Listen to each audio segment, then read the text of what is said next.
Today I'm going to show you how to make a chicken and corn chowder.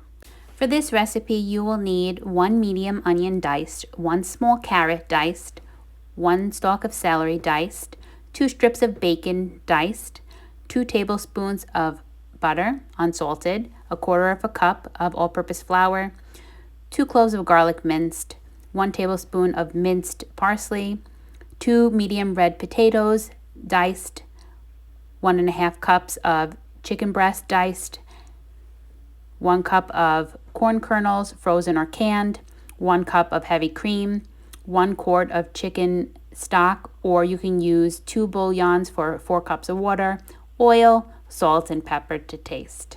So I'm going to start off by heating about 1 tablespoon of olive oil in my pot. So I'm using a cast iron pot because I find that because I'm making a cream soup, I would have a better chance of regulating the heat with this pan because it has a very thick bottom. So I'm heating up my oil and I add my diced bacon to the pot and I'm going to render it down, which means I'm going to cook all of the fat out of the bacon and help it become cooked and crispy.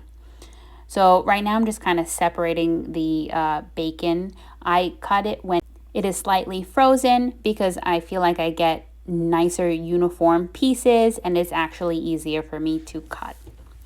So I'm going to actually let the bacon sit in the bottom of the pan because it's slightly defrosting a little bit, and I will stir it occasionally just so that I can make sure that I'm separating all of the pieces of bacon because I want them to cook evenly. Notice how I'm just making sure that I spread them out on the bottom of the pan so they all have even contact with the heat. So this is probably going to take like 4 or 5 minutes on medium heat. Remember, don't keep the heat too high on the pan because you will end up burning the bacon. So you notice that my bacon is starting to cook, brown and crisp. So at this point, I'm going to add a little bit of butter. So the butter with the fat from the oil and the bacon is going to melt, and I want to make sure that my temperature is not too hot so nothing burns. I only use half of the amount of butter during this process because I want to see if I need to add more butter at a later stage, so I held back a little bit. I'm going to add my onions, carrots, and celery to the bottom of the pot, coat them with the fat, and then I'm going to let them sweat. So I'm going to let them cook through. I'm not going to have them get any color. I'm just looking for them to become tender so that I can move on to my next step. So this probably will take about 5 to 7 minutes. As you can see, I want to make sure that I am seasoning with salt and pepper in between each addition of ingredients to my pot so that I can have really great flavor when I'm finished preparing my soup. So after my onions, carrots, and celery are really soft, I'm going to add my potatoes, coat them with the fat as well, and I'm going to start to cook these down as well. I chose red potatoes because I like the color. I also like this type of potato because they don't get mushy when they are cooked. They will hold their shape a little bit nicer than maybe a russet potato or an Idaho potato, which will really kind of crumble when they are cooked. Just make sure that you clean them well before putting them into the soup. I'm now going to add my minced garlic, and I'm going to stir that around the pot so it have some contact with the bottom of the pot. Just giving it a good stir just to incorporate it well. I'm going to let this sit for a few minutes to cook the garlic. And then I'm going to get ready for my next ingredient, which is going to be salt and pepper. Remember that you should slightly season in between each addition of vegetables or ingredients so that at the end you will have a really flavorful soup. So now I'm going to melt my last chunk of butter. It's another tablespoon of butter. The reason why I wait until the end is because I want to make sure that I have enough fat to help me prepare my roux in the bottom of the pot.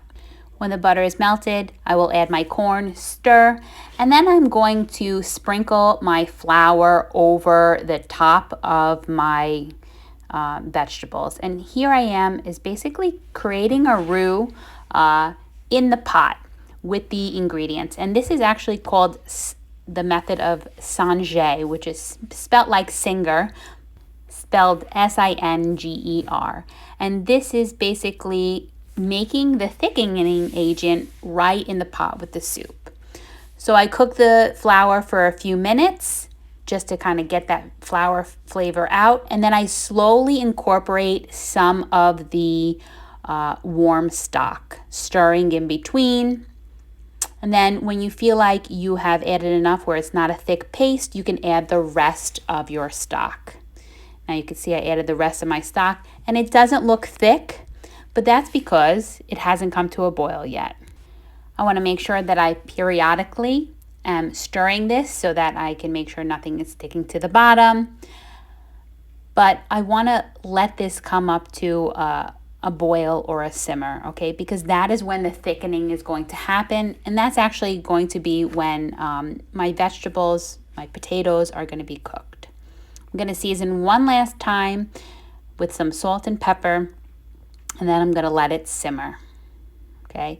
This probably needs to simmer for about 30 minutes to cook all of the ingredients. During that time, the liquid will reduce and the broth will thicken.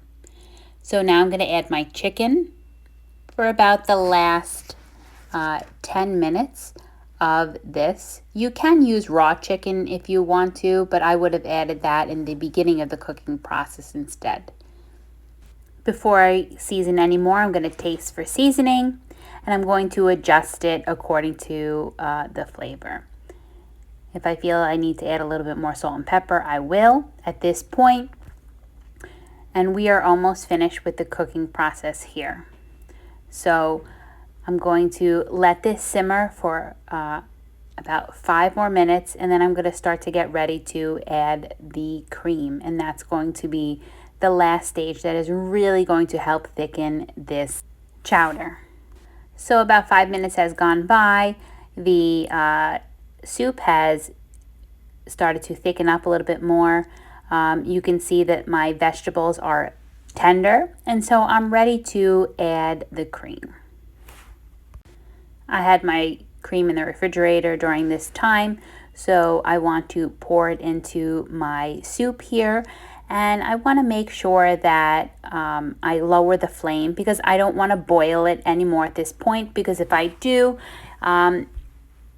the cream may separate or slightly look like it's curdling when it boils, so I want to avoid that. All right, just making sure I get every little last drop of cream out of my container. Okay, at this point, I'm going to let it come back up to a slight simmer. Okay, it will take a couple of minutes because I did add some cold cream to this pot. But what I'm looking for it to have its final stage of thickening. I'm going to add my parsley just for a little bit of added color, and I did save some for garnishing the top of the soup at the end. So as it comes up to a simmer, I'm going to stir it periodically to make sure it's not sticking to the bottom, and I'm going to check it for thickness.